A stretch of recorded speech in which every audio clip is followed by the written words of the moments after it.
भगवान बनना है, भगवान के बाजू में बैठना है, वो भगवान बनने की कला को आत्मसात करना है, भगवान बनने की हैसियत को प्राप्त करना है। और बात है शक्ति तप की, 7वें नंबर की चर्चा हैगी। तप की बात अपन करना चाहते हैं।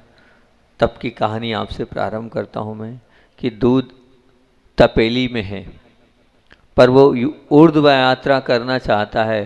तो तपेली जब तपती है तपन से, तभी तप के माध्यम से, गर्म होने के माध्यम से वह दूध का वो क्या होता है, ऊर्ध्वगमन होता है।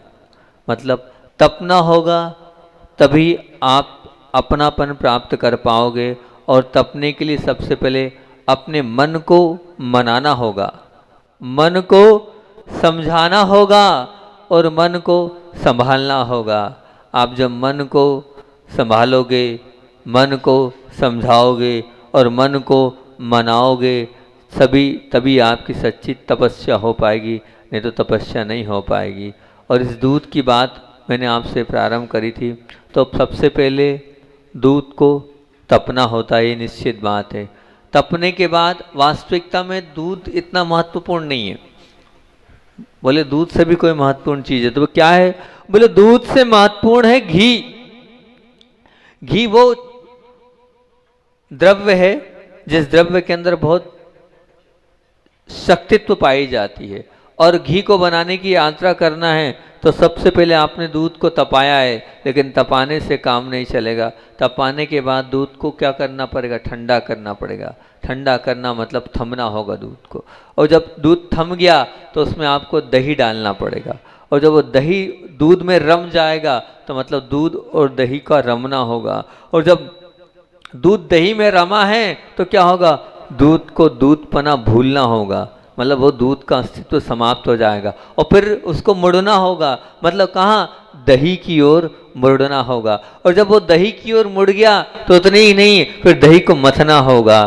फिर वो दही जब मथता है तो मंथन के माध्यम से क्या होता है? फिर दही को, वो मंथन तो हुआ पर उस दही को सहना होगा। वो जब मंथन से दही सहता है तो सहने के बाद क्या होता है? वो मक्खन निकलता है। और जब वो मक्खन निकलता है तो मक्खन को खुलना होता है। जब मक्खन खुलता है तब उसमें से घी निकलता है। ये घी बनने की यात्रा है। आपको भी अपने मन को इन्हीं 8 यात्राओं से गुजरना होगा। इन 8 यात्राओं के साथ चिंतन करके आपको आज की तप की बात समझाने का प्रयास करूंगा कि कैसे इन 8 यात्राओं से अपने मन को शुद्ध करना है और अपने इन मन को शुद्ध कर कर आप सच्चे तपस्वी बन सकते हैं। यथाशक्ति तप की बात चल रही है। तो आज का मंगलाचरण है अपना, क्या मंगलाचरण है? कि तीर्थंकर बनना है तो मन को थमाना ही तप है। तीर्थंकर बनना है तो मन को थमाना ही तप है। तीर्थंकर बनना है तो मन को रमाना ही तप है। तीर्थंकर बनना है तो मन को भुलाना ही तप है। और तीर्थंकर बनना है तो मन को मोड़ना ही तप है। और तीर्थंकर बनना है तो मन से मथना या मन को मथना ही तप है। और तीर्थंकर बनना है तो मन को सहनशील बनाना ही तप है। और तीर्थंकर बनना है तो मन को खोलना ही तप है। और तीर्थंकर बनना है तो मन से जपना ही तप है। इन 8 बातों को तप के माध्यम से मैं खोलने का प्रयास करूँगा। थोड़ा समझने का प्रयास करना। सबसे पहले मैंने दही की उस यात्रा में आपको गर्म कराया और गर्म करने के बाद थमने की बात करी। तो मन का थमना ही, मन को थमाना ही तप है। मन का थमना ही तपन है। मन का थमना और थमाने से तात्पर्य क्या है? जैसे दूध ठंडा होता है तब वो थमता है, बस अब आपको भी क्या है? थमना है। तो आपको शांत होना पड़ेगा, अपने आप को शांति की ओर ले जाना पड़ेगा।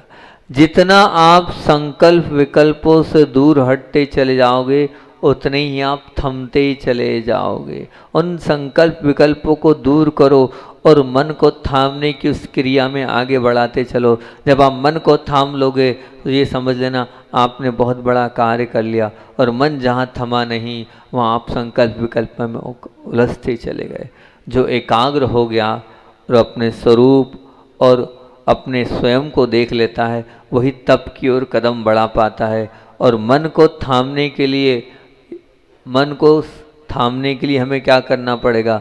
मन को मनाना पड़ेगा, अभी बताया ना, और मन को समझाना पड़ेगा और मन को संभालना पड़ेगा। और उस मन को समझाने के लिए क्या होगा? तो बोले बस अगर मन को थामना है तो हाथ पर हाथ रखकर बैठना होगा। अर्थात मन के साथ, आत्मा के साथ आपका संबंध होना चाहिए। जब आत्मा मन के साथ जुड़ जाती है तो निश्चित रूप से मानना कि वो आत्मा मन के साथ थमने लग जाती है। बताओ कितनी देर आप बैठते हो अपनी आत्मा को मन के साथ रखकर? बैठते हो? नहीं बैठते महाराज जी। समय ही नहीं है इतना बैठने का कि हम बैठ पाए अपनी आत्मा के साथ, अपने आप के साथ। तो अपने आप के साथ आपको बैठना है तो बैठने के लिए आपको क्या करना होगा?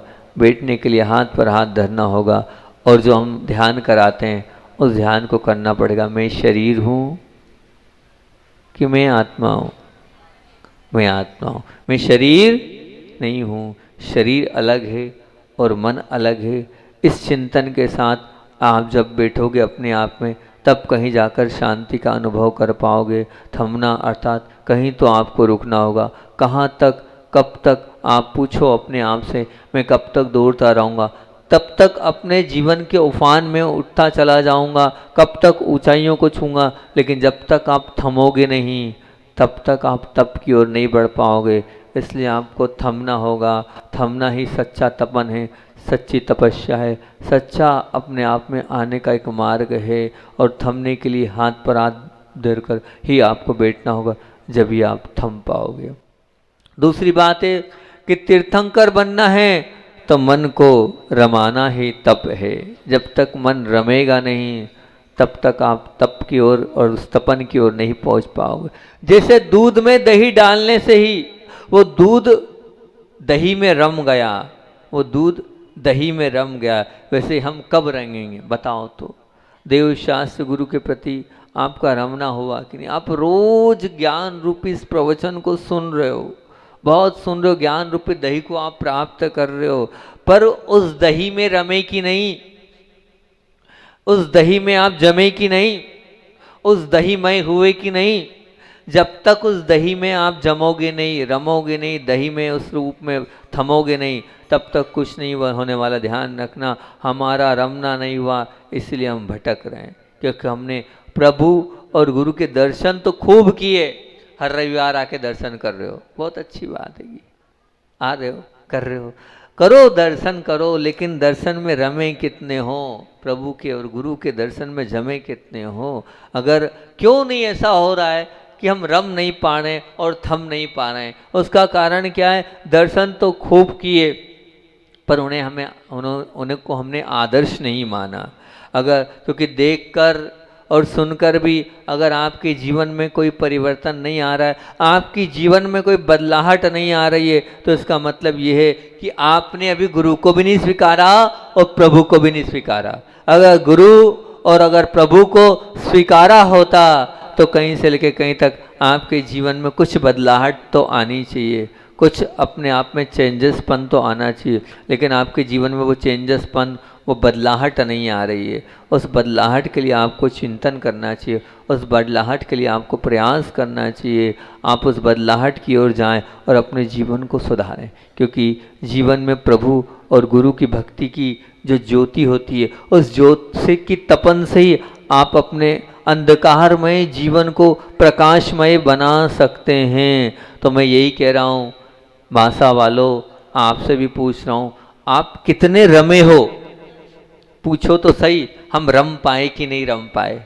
गुरु भक्ति में रम पाए कि नहीं रम पाए? प्रभु भक्ति में रम पाए कि नहीं रम पाए? अपने आप से जब तक ये वाला आप प्रश्न नहीं पूछोगे कि हम रमे या नहीं रमे, रमन हुआ तो बहुत अच्छी बात है, नहीं तो अभी हाल तो सब क्या था, वो एक झूठा, एक छलावा था, एक दिखावापन था। तो पहली बात है कि मन को थमाना ही तप है। दूसरी बात है मन को रमाना ही तप है। अब तीसरी बात है मन से भुलाना ही तप है। निश्चित मन से भुलाना होगा आपको। अच्छा, श्री जी का हाइको है ना, बहुत अच्छा हाइको है। परिचित भी अपरिचित सा लगे, बस हो गया। परिचित भी अपरिचित सा लगे बस हो गया। बस जब आपको अपना पति भी अपरिचित सा लगने लग जाए तो समझ लेना बस हो गया, आप रम गए, आप थम गए, अभी रमे और थमे नहीं हो। जब आपके अपने आप को पराये से लगने लगे, उनसे भी आप काम पूर्ति व्यवहार करो तो समझ लेना कि हाँ सब कुछ हमारा जीवन सुधर गया, हम अपने में आ गए। तो मन से आप तक जब भुलाओगे नहीं तब तक तप होने वाला नहीं है। और एक और आचार्य का हाइको बहुत अच्छा है कि भुलाना, सबको नहीं भुलाना है, ध्यान रखना, गुरु और प्रभु को नहीं भुलाना है, नहीं तो आप प्रभु और गुरु को भुला दो। तो आचार्य का वो हाइको भी याद रखना, जुड़ो न जोड़ो, जोड़ा छोड़ो, जोड़ो तो बेजोड़ जोड़ो। तो कुछ ऐसा जोड़ लो अपने जीवन में, जुड़ जाओ ऐसे व्यक्तित्व के साथ जिससे आपका जीवन भी बहुत महान बन जाए। यूँ तो बहुत जोड़ा है आपने, धन संपदा रिश्ते खूब जोड़े हैं, लेकिन गुरु से कितने जुड़े हो? ध्यान रखना, गुरु कभी तुमसे नहीं जुड़ने वाले। गुरु तुमसे जुड़ गए तो वो गुरु नहीं है, लेकिन आप गुरु से कितने जुड़े हो, ये बहुत बड़ा एक महत्वपूर्ण प्रश्न है कि आपका जुड़ाव कितना गुरु चरणों में है, गुरु के प्रति आस्था है। तो जुड़ो ना जोड़ो, जोड़ो तो बेजोड़ जोड़ो, ये वाली बात हैगी। तो मन का भूलना ही तपन है, मन से भुला देना ही तपन है। जैसे दूध को अपना दूधपन भूलना पड़ा, जो दूध था ना उस दूध को भी अपना दूधपना भुलाया, तब वो दही बना। दही ऐसे ही नहीं बना है, वो दूध अपने दूध पने को उसने छोड़ा है, तब वो दही बना है। अब बस आपको भी भूलना होगा, किसको? अपने परिवार को, अपने मित्रों को, अपने रिश्तेदारों को, अपने मिलने जानने वालों को। तब कहीं जाकर आप अपने आप को तपस्वी बना पाएंगे। जब तप की बात चल रही है तो तप में भुलाना ही सबसे महत्वपूर्ण साधना है। ये भूलना सबसे कठिन है और इसी कारण से हम संसार में झूलना हो रहा है हमारा। हम भूल नहीं रही है इसीलिए झूल रहे हैं। हम भूलते चले जाएंगे तो ये झूलन हमारी समाप्त हो जाएगी और हम जीवन की ऊंचाइयों को छू पाएंगे। लेकिन बस हम सब तो कर रहे हैं, लेकिन अपने जीवन में हम भूल नहीं रहे। मुड़ने के लिए मूड बनाओ, क्योंकि मूड हमारा है, हम जैसा बनाएंगे वैसा बन जाएगा। आप जैसा मूड बनाओगे वैसा बन जाएगा। मेरा मूड नहीं है, इसे अपने जीवन से निकाल दो। मेरा मूड नहीं है। आजकल के छोटे छोटे बच्चे मालूम कहते अभी मूड नहीं है।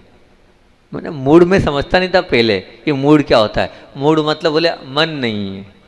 तो ये जो आपने अपने जीवन में एक बात को घर कर रखी है कि मेरा मूड नहीं है, इसे जीवन से निकाल दो। नहीं, मूड को और अपने मन को मनाओ और लग जाओ। अगर मूड में फंसे रहोगे तो जीवन में आप उत्कृष्टता की ओर नहीं जा पाओगे। जैसे धागा या जो रस्सी होती है ना, वो रस्सी बिना मोड़े उसमें गठान नहीं लगती है।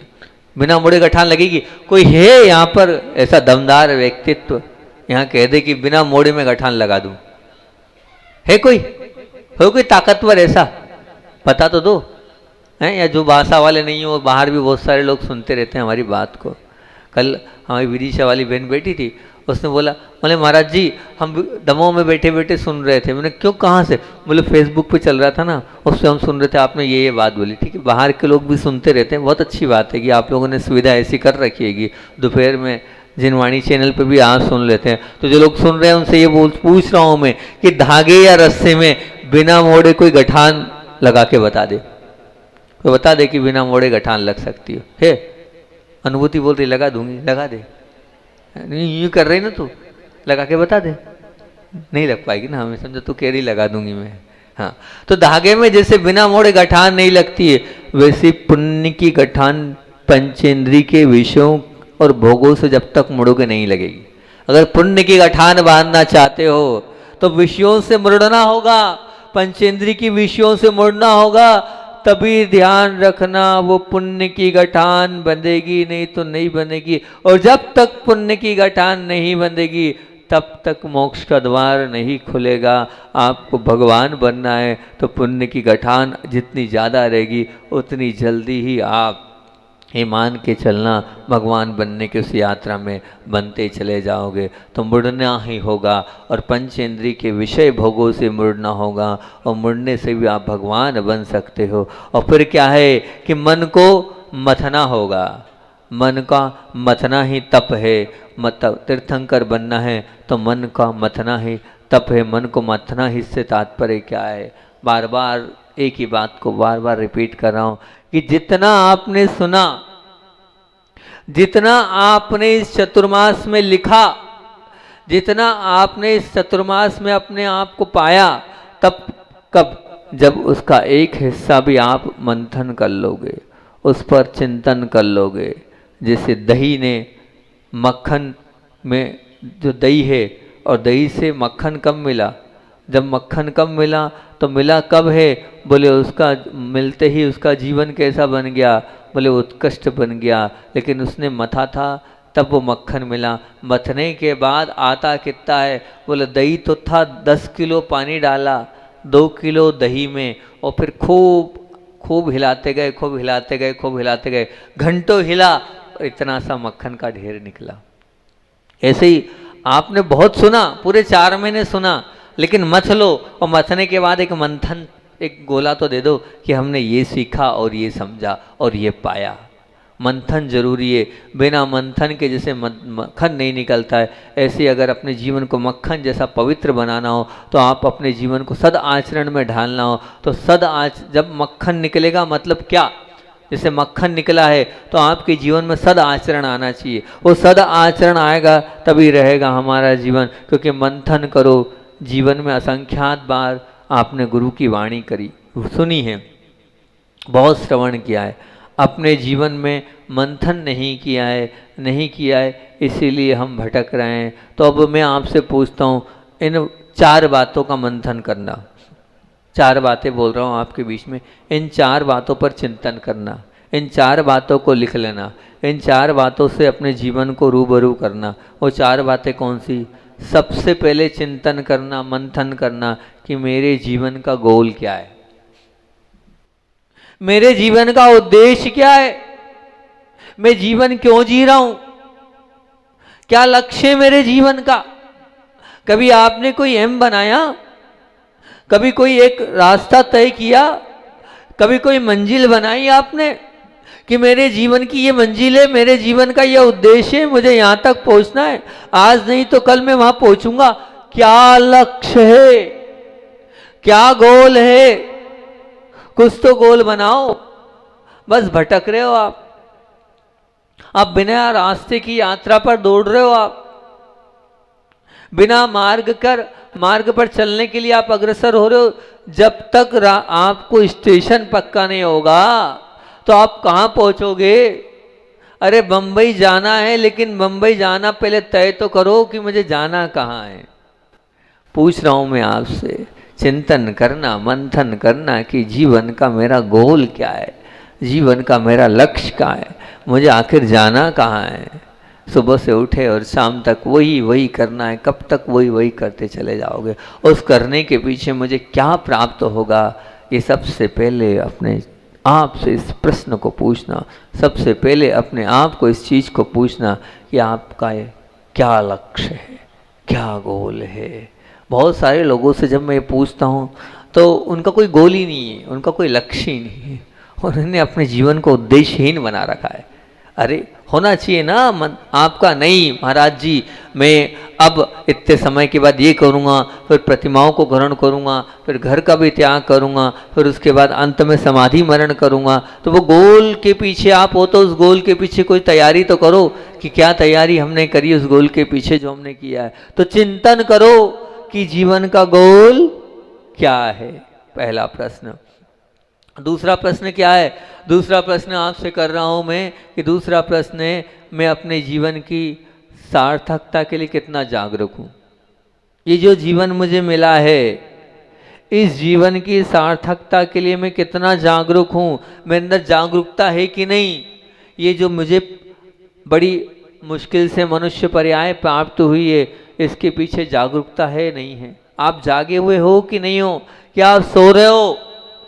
आप अभी भी जाग नहीं रहे हो? नहीं, जागो और सार्थक बनाओ इस पर्याय को। इस पर्याय के साथ सार्थकता तभी होगी जब जीवन में आप जागरूक बनोगे। जागरूक का तात्पर्य समझ रहे हो क्या है? जागरूक का तात्पर्य समझ रहे हो आप क्या है? नहीं आया समझ में। जागरूक मतलब, जागरूक मतलब आप जो कर रहे हो वो मन से करो। जागरूक का मतलब जाग कर करना, होशो आवाज के साथ करना। होशो आवाज के साथ कितना कार्य आप कर रहे हो बताओ। जैसे मान लो आपसे मैं पूछता हूं, आप जब दुकान पर बैठते हो तो पैसा कितने जोश और होश के साथ गिनते हो? जितने जागरूकता के साथ आप पैसा गिनते हो, जितनी जागरूकता के साथ जब ग्राहक आपसे कुछ मांगता है तो आप देते हो वो चीज निकाल के, जितनी जागरूकता के साथ आप ग्राहक से बात करते हो, जितनी जागरूकता के साथ आप बिल बनाते हो, उतनी जागरूकता से पूजा कर लेना, उतनी जागरूकता से मेरे प्रवचन सुन लेना। जितनी जागरूकता के साथ आप ग्राहक के साथ कमिटमेंट करते हो, किसी तरह से वो ग्राहक छूट नहीं जाए, ये पूरा ध्यान देते हो कि नहीं अनिल जी बताओ? देते हो ना? हाँ, जब कोई बीमा वाला आता है तो पूरी तन्मयता से लग जाते हो ना, छूटना नहीं चाहिए ग्राहक, लगते हो ना?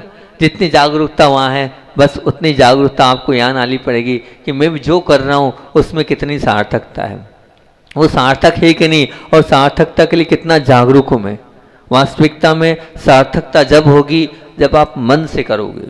जब तक आपका मन नहीं लगेगा तब तक आपका मन नहीं लगेगा तब तक आप ये मान के चलना आपकी सार्थकता नहीं है अपने जीवन की। उस सार्थकता की ओर आपका कदम बढ़ना चाहिए, उस सार्थकता की ओर आपकी दृष्टि पड़ना चाहिए, उस सार्थकता की ओर आपकी राह होना चाहिए। दूसरा प्रश्न मेरा क्या है? अपने जीवन की सार्थकता के लिए कितनी जागरूकता है? इस जागरूकता का मंथन करना, मैं जागरूक हूं कि नहीं हूं? बस ये बहुत महत्वपूर्ण प्रश्न है। पूजन तो करी, बहुत अच्छी बात है, पर क्या चढ़ा दिया और क्यों चढ़ा दिया यही नहीं पता। पूजन तो करी, क्या चढ़ा दिया और क्यों चढ़ा दिया ये नहीं पता। सच बता रहा हूं, कभी कभी कुछ प्रश्न बहुत अच्छे होते हैं, और जैसे मैं चंद्र कुमार जी शिक्षक महोदय का धन्यवाद दूंगा कि मैं अभी तक मतलब जो रोज़ शांति धारा करा रहा था, लेकिन 3 दिन से मेरी शांति धारा, 4-5 दिन से मेरी शांति धारा बड़ी अल्टीमेट हो रही है। क्यों अल्टीमेट हो रही है? मैं रोज़ सुबह ध्यान करा रहा था, और रोज़ सुबह ध्यान भी करा रहा था, तो उस ध्यान से 4 दिन में मेरे ध्यान में कुछ और उत्कृष्टता आई। क्यों? क्योंकि वो जो गंधर्व वाले के मंत्र हैं मैं प्रतिदिन पढ़ता था, कुछ का अर्थ ध्यान था, कुछ का अर्थ ध्यान नहीं था। अब वो इन्होंने चतुर्मास में बार बार एक ही प्रश्न, वो गंधर्व वाले के जो महान मंत्र है उनका अर्थ बताओ, उनका अर्थ बताओ, उनका अर्थ बताओ। अब एक ही चीज़ को जब आप बार बार पूछोगे तो फिर बताना तो पड़ेगा ना। तो मैंने भी, भैया मुझे पूरे याद नहीं थे, मैं कैसे बताता? इतनी बुद्धि नहीं है कि 48 जो मंत्र हैं उन मंत्रों को मैं अर्थ आपको बता दूं। फिर मैंने भी जिनवाणी माँ का सहारा लिया, आदि पुराण को उठाया, सब ग्रंथों को उठाया, देखा कि भैया इसकी वास्तविकता में अर्थ क्या, उनको नोट डाउन किया। फिर समक्ष मैंने प्रतिक्रमण की पुस्तक भी उठाई और फिर 48 मंत्रों को देखा। अब मैं वही शांति धारा जो आज से 5-7 दिन पहले कर रहा था और आज जो शांति धारा कर रहा हूँ, तो एक एक मंत्र, क्योंकि मुझे आपको बताना तो मुझे याद करना पड़ेगा ना, तब तो मैं आपको यहाँ इतने सब लोगों के बीच में बता पाऊंगा, नहीं तो बता नहीं पाऊंगा, बता ही नहीं पाऊंगा, मेरी सामर्थ्य नहीं है कि मैं आपको बता पाऊं। तो अब मैंने सच कह रहा हूं, तो मुझे बड़ा आनंद आया इस चीज़ को, इसलिए मैंने इस पॉइंट को लिखा यहाँ पर कि जब मैंने उन 48 मंत्रों के अर्थ देखे, अब शांति धारा में अपने आप हाथ जुड़ जाते हैं। नमो जिनाणम, जीर्णों समस्त जीर्णों को नमस्कार हो, नमो ही जीर्णानम, अवधि ज्ञानियों को नमस्कार हो, अपना नमो सब वो ही जिनानम, समस्त जिन्हों सब प्रकार के सर्वावधि ज्ञानी को नमस्कार हो। पढ़ता तो था पर ध्यान नहीं जाता था, पर अब पढ़ रहा हूं और ध्यान जा रहा है। पढ़ता तो था, मैं अपनी खुद की बता रहा हूं, अपनी खुद की मिस्टेक, अपनी खुद की गलती, कि मैं क्या गलती कर रहा था, क्या मिस्टेक कर रहा था। तो आज बड़ा जागरूक हुआ, सामायिक में चिंतन करने लगा कि मुझे अब एक काम करना है, अब जो प्रतिक्रमण है उसका अब अर्थ पढ़ना है। मैं प्रतिक्रमण तो कर रहा हूं, जीवे मैं बोलता हूँ पापिष्टेन दुरात्मना जड़ दिया माया बिना लोभिना, लेकिन वहाँ लोभी बनूं भी तो सही, माया भी बनूं भी तो सही, पापी स्वीकार भी तो करूं। अभी पढ़ तो लिया, ये बाहर से पढ़ना हुआ जागरूकता नहीं है, कोई जागरूकता नहीं है। तो वही अगर अर्थ आ जाता है तो अंदर से भाव लग जाते हैं, और जब भाव लग जाते हैं तो हम जो कर रहे हैं वो अपने जीवन में उतरता चला जाता है। सुबह भी जब मैं रोज ओंकार की ध्वनि कर रहा हूँ तो उस ओंकार की ध्वनि में जब ओम के बाद नमो ओम होता है और वो नमो जीर्णाणु होता है तो पूरे दृश्य वो अर्थ झलकता चला जाता है। और फिर जब अर्थ के साथ आप नमोस्तु करोगे तो उसका आनंद ही अलग आता है। पता तो चले हम क्या कर रहे हैं, माथा तो झुका रहे हैं, हाथ तो जोड़ रहे हैं, लेकिन ये माथा झुकाना और हाथ जोड़ना किस लिए, तो उसका जो आनंद है वो बढ़ता चला जाता है। इसलिए हम चंद्र कुमार जी और उनकी पत्नी को भी, उनकी मालिका को भी धन्यवाद दे रहे हैं कि बार बार उनने प्रश्न किया और हमारा ध्यान वहाँ तक पहुँचा और हम गंडर दले के उन मंत्रों तक पहुँचे। और अब वो गंडर, क्योंकि देखो मैं इसलिए इसको ज़्यादा महत्व देता हूँ कि गुरुदेव इसको पाठ करते थे प्रतिदिन सुबह, वो कितनी बार करते थे कोई भरोसा नहीं उनका, जितना मन लग जाए उतना, और एक एक मंत्र को 25-25, 50-50 बार नमो जीर्णाणम नमो जीर्णाणम नमो जीर्णाणम ऐसा करते थे। तो कुछ तो होगा इस मंत्रों में, महान मंत्रों में, और इन महान मंत्रों की हम जागरूकता के साथ जब अध्ययन और पाठ करते हैं तो अपने आप वहाँ पर रुचि बढ़ती चली जाती है, अपने आप अपना मन वहाँ तक लगता चला जाता है। अभी तो और हमारे उधर से बोल रहे समय हो गया, हमने आज समय देखा नहीं था, अभी 2 बातें और रह गई है कि मन को मथना ही तपाने। अभी 2 प्रश्न आपसे किए हैं। सबसे पहला, चिंतन करो मेरे जीवन का क्या गोल है, और दूसरा प्रश्न मैंने किया कि मैं अपने जीवन की सार्थक तक लिए कितना जागरूक हूँ। अभी 2 और महत्वपूर्ण प्रश्न कल करूँगा, और 3 बातें। मन का सहना ही क्या है, मन का सहना सहनशील होना ही तप है, और मन का खुलना ही तप है, और मन का जपना या मन से जपना ही तप है। इन पर अपन कल चर्चा करेंगे। तो 8 बातें जो याद रखना कि तीर्थंकर बनना है तो मन को थमाना ही तप है, और तीर्थंकर बनना है तो मन को रमाना ही तप है, और तीर्थंकर बनना है तो मन को भुलाना ही तप है, तीर्थंकर बनना है तो मन को मथना ही तप है, और तीर्थंकर बनना है तो मन को सहना ही या मन को सहनशील बनाना ही तप है, और तीर्थंकर बनना है तो मन को खोलना, मैं बताऊंगा मन को कैसे खोलना है कल, कि मन को खोलना ही तप है, और तीर्थंकर बनना है तो मन से जपना ही तप है। आचार्य श्री की बात को बोलकर अपनी बात को विराम दूंगा, समय अपना हो गया है। एक बार बचपन की बात आचार्य श्री की रख रहा हूँ आपके बीच में कि देखो कैसा आचार्य श्री का जीवन बचपन से था। काश वैसा ऐसी सोच, इतनी ऊंची सोच हम लोगों की भी हो जाए तो हम कहाँ से कहाँ पहुँच जाएं। लेकिन कितनी बारीकी से गुरुदेव सोचते हैं। गुरुदेव अपनी खेती में, वहाँ पर खेत में गए, वैसे जाते कम थे लेकिन कभी कभी उनको खेत में जाना होता था, तो अपने मित्र मारुति के साथ खेत में गए। और जब वो खेत में गए तो खेती में जुताई का काम चल रहा था, बाजू वाले खेत में ट्रैक्टर चल रहे थे, और ट्रैक्टर जब चल रहे थे तो ट्रैक्टर की उस जुताई में हुआ ये कि एक बहुत बड़ा मिट्टी का ढेला उनके खेत में आ गया। उनके खेत में आ गया तो बड़ा भारी भरकम वो था। तो उन्होंने कहा अपने मित्र मारुति से, जरा आओ मेरे साथ। बोले क्या हुआ? बोले इस मिट्टी के ढेले को अपने को उधर डालना है। तो बोले उधर क्यों डालना है? बोले ऐसा है कि जो मिट्टी का ढेला है अपना तो है नहीं, क्योंकि बाजू वाले के खेत से अपने खेत में आ गया है, ये बाजू वाले की मिट्टी हैगी, और बाजू वाले की मिट्टी है उसको अपन डाल देते हैं तो ज़्यादा अच्छा रहेगा। अरे वो मिट्टी है, मिट्टी की क्या कीमत? मारुति ने बोला कि मिट्टी है, मिट्टी की क्या कीमत? बोले नहीं, मिट्टी हो चाहे कुछ भी, जो चीज़ अपनी नहीं है, जिस पर अपना अधिकार नहीं है, उसको अपने को क्या लेना। अभी छोटी सी मिट्टी अपन रख लेंगे, उसने देखा नहीं देखा, किसी ने देखा नहीं देखा, लेकिन मैंने तो देखा है ना, ये मिट्टी मेरी नहीं है और हमारे खेत की नहीं है, और इधर आके डल गई है, तो हमें इस मिट्टी को डाल देना चाहिए, नहीं तो कर्म की श्रृंखला हमें छोड़ेगी नहीं। इस छोटी सी मिट्टी को रख लेंगे, बाद में बहुत बड़ी ज़मीन चले जाएगी हमारी, और चोरी का भी हमें दोष लगेगा। इसलिए उस बचपन में 12, 13, 14 वर्ष की उस उम्र में उन्होंने उस मिट्टी को, ढेले को लिया और जहाँ से आई थी उस खेत में उसको डाल दिया। ऐसा भाव हमारा होना चाहिए। जब मिट्टी भी बिना चोरी के, हम मिट्टी भी जो है उसमें भी चोरी हो सकती, इतनी ऊंची सोच अगर हमारी हो गई तो हम भी आचार्य जी जैसे बन सकते हैं। सभी बने इसी भाव से। बोलिए आचार्य विद्यासागर जी महामुनि राज की।